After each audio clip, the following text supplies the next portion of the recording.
Además, entre otras cosas, que ha venido siendo ejercida desde el 91 con mucho éxito en Colombia. La gente accede a las tutelas para que se le brinden las garantías a sus derechos fundamentales.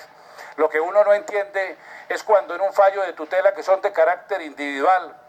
y lo digo ahora, ministro, con respeto, las tutelas, por ejemplo, en materia de salud, para que alguien sea atendido en una EPS, son de carácter individual. Solamente le conciernen a ese paciente. La Corte Constitucional nunca ha elevado ese derecho fundamental a la salud para que quede constituido como tal y que esas tutelas sean para todos. Allá son individuales. Aquí, en ese mecanismo de protección, algunas parejas homoparentales acudieron a este mecanismo, existiendo ya un modelo de familia en Colombia tradicional y establecido en la Constitución, para que pudieran adoptar en su propia condición y de acuerdo y sin discriminación a su orientación sexual. Y la Corte Constitucional falló a su favor. En mi criterio, lo que ocurrió fue el desborde de las facultades de la Corte Constitucional cuando transgredió además su límite y se volvió constituyente y reemplazó al Congreso en su poder legislativo y entró a legislar en causa propia bajo la excusa de que podían modular las sentencias e hizo obligatorio algo que era de carácter individual, la protección de un grupo minoritario, los derechos de una pareja en concreto, en particular, que debía someterse a su análisis ante el ICBF y ante las demás instituciones, en lo que yo no estoy en contra. Pero eso tiene que ver, era de carácter individual y generó esa reacción de unas decisiones en contravía de las posiciones lógicas de la Constitución. Esto que hoy está sucediendo, un referendo donde la gente lo que está solicitando es básicamente esa revocatoria. Si yo hubiera sido el promotor de la revocatoria, hubiera pedido la revocatoria a esa sentencia constitucional y no habría necesidad de modificar la Constitución para poder ponerle orden, porque aquí había establecido unos modelos, pero se permitían también los parámetros de los otros a través de los mecanismos de defensa de las minorías que están establecidas. Y esta reforma constitucional que está acá, este referendo, no modifica para nada los derechos de las minorías porque mantiene incólume los derechos consagrados en la Constitución para que puedan seguir actuando y operando a través de ellos. Aquí se está estableciendo, sí, en el fondo del contexto, digamos que un cambio en los modelos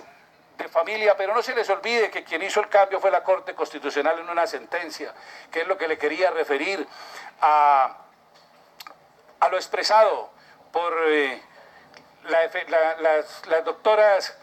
de la Defensoría y de la Procuraduría que estuvieron acompañándonos acá. Cuando yo escucho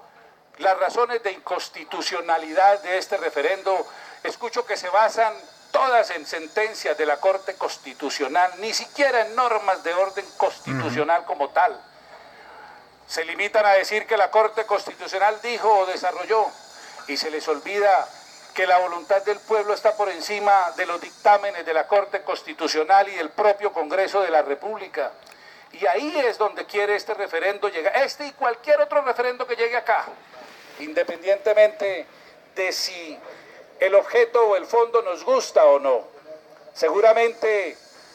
todos los referendos que lleguen al Congreso de la República nunca van a ser del gusto del Congreso o del gobierno o de la justicia, porque precisamente su razón de ser tiene la de actuar frente a decisiones gubernamentales o bien frente al Congreso porque no legisló o porque lo hizo de manera indebida para que se derogue una norma hecha por el Congreso, o bien frente a unas decisiones administrativas del Ejecutivo, o como es este caso, por decisiones de orden judicial emitidos por la Corte Constitucional. Siempre van a ser temas álgidos como la revocatoria de los mandatos de los alcaldes, quienes se pronuncian, algunos a favor de que se revoquen porque no han cumplido con su mandato, y sale la otra mitad a defender que no haya revocatoria para que continúe. Siempre serán temas polémicos los que se van a generar, y este no es la excepción, con la única diferencia que los caracteres de revocatoria tienen que ver más con temas locales. Aquí hay un tema nacional, aquí hay un tema donde todo el país está muy pendiente de lo que aquí pase. Yo les he pedido a los representantes que me han preguntado sobre el tema que voten como quieran, que voten a conciencia. Este no es un tema político.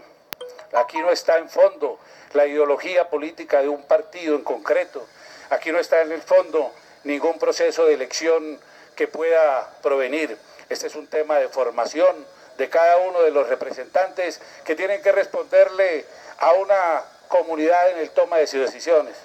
Pero yo quiero ver cómo le vamos a explicar al país que el Congreso de la República, que dice representarlo, hoy está diciendo o le va a decir quienes acompañen que no en este voto. Estamos diciendo al pueblo colombiano que es incapaz de tomar decisiones para unas cosas y para otros sí. Para unas cosas les vamos a dar la mayoría de edad para que los consultemos en los temas que nos conviene, pero los temas que para nosotros no estamos de acuerdo no le vamos a preguntar al pueblo de Colombia si la soberanía radica precisamente en eso, si esta Constitución pasó de una democracia simple, de ejercer el voto, para volverla una democracia participativa. Hoy las comunidades se expresan de diferentes maneras y la Constitución le ha dado precisamente las garantías para hacerlo. Aquí estamos ventilando y discutiendo proyectos de ley, donde le vamos a decir al pueblo colombiano que cualquier ciudadano con solo 100.000 firmas puede tener iniciativa parlamentaria para que vengan al Congreso a discutir, y hoy le vamos a decir a 2.300.000 colombianos que firmaron un referendo que los otros sí, con los 100.000 y ustedes no, porque este es un tema que no nos gusta tocar o tratar, o porque lo consideramos discriminatorio. Yo no le encuentro una razón jurídica y legal y válida. Por eso yo digo que el proceso del mecanismo de refrendación, este referendo y cualquier otro referendo, tiene un asidero legal y constitucional que no se puede parar en el Congreso, así sea que nos guste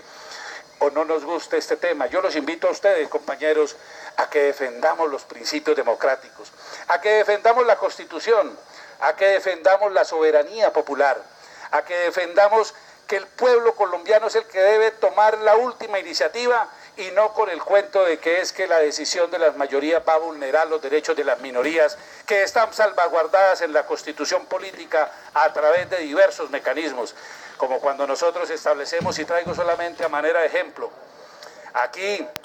a un grupo de minorías, como son los indígenas, se les ha otorgado la facultad de que sus resguardos tengan una justicia propia, pero no obligamos al resto de colombianos a que se sometan a esa justicia. Hay una justicia para todos los colombianos y una especial para ellos. Aquí también la Constitución política establece unas reglas de un marco general para todos los colombianos y unas excepciones y unas normas de protección de los derechos de las minorías para que la ejerzan. Acciones que también nosotros defendemos y protegemos para que continúen en la Constitución, porque ha sido precisamente el gran desarrollo de la Constitución, como lo han dicho, una Constitución garantista, una Constitución pluralista, una Constitución que le ha permitido a los diferentes sectores, independientemente de sus credos religiosos, independientemente de su orientación sexual, independientemente de su raza, que puedan tener acceso a los derechos del Estado en condiciones de igualdad, y que cuando son vulnerados puedan acceder precisamente a este tipo de acciones. Para mí el referendo es constitucional porque va más allá de los órganos de poder. Yo quería escuchar al gobierno, como lo dije al comienzo, porque es que también me parece, y queríamos tomar, y le pido al Congreso que lo haga esta comisión de manera independiente.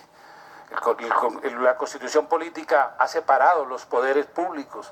ha separado las funciones del Congreso con las funciones del Legislativo y por supuesto con las funciones del aspecto jurisdiccional. Aquí escuchamos, como hemos escuchado siempre, al gobierno, y yo pedía que en esta intervención lo hiciera al comienzo para que todos tuviéramos el criterio de lo que piensa el gobierno nacional, y yo lo digo con respeto cuando escuché la sugerencia del presidente de la República, a quien respeto, o cuando escuché, como lo digo, al ministro Juan Fernando Cristo, a quien admiro y respeto, pero no puedo compartir que en esta discusión que le corresponde al Congreso de la República, especialmente a la Comisión Primera, puedan haber algún tipo de solicitud o de expresión a votar en cualquiera de los dos sentidos. Darnos a conocer sus comunicados, sus posiciones, es perfectamente válido. Como yo lo expresé en la ponencia y lo digo con respeto, aquí con mi paisana, la viceministra de Hacienda, a quien también quiero mucho y con quien tenemos una excelente relación, igual que con el ministro de Hacienda. Las razones de inconveniencia expresadas por temas de presupuestales. El día que acogiéramos ese criterio en el Congreso de la República, en Colombia no podría hacerse ningún tipo de referendo, porque estas partidas no hacen parte del presupuesto, porque estos son temas eventuales que se presentan no todos los años en el país y no hacen parte de eso, pero se pueden minimizar. Esto no necesariamente tiene que ser una consulta al pueblo en un día especial para ellos, se puede hacer también en días de otras elecciones, como lo ha contemplado la misma norma, lo cual no es cierto que tenga que tener un costo adicional en el tema del presupuesto para hacerlo. Esas razones de inconveniencia yo no las encuentro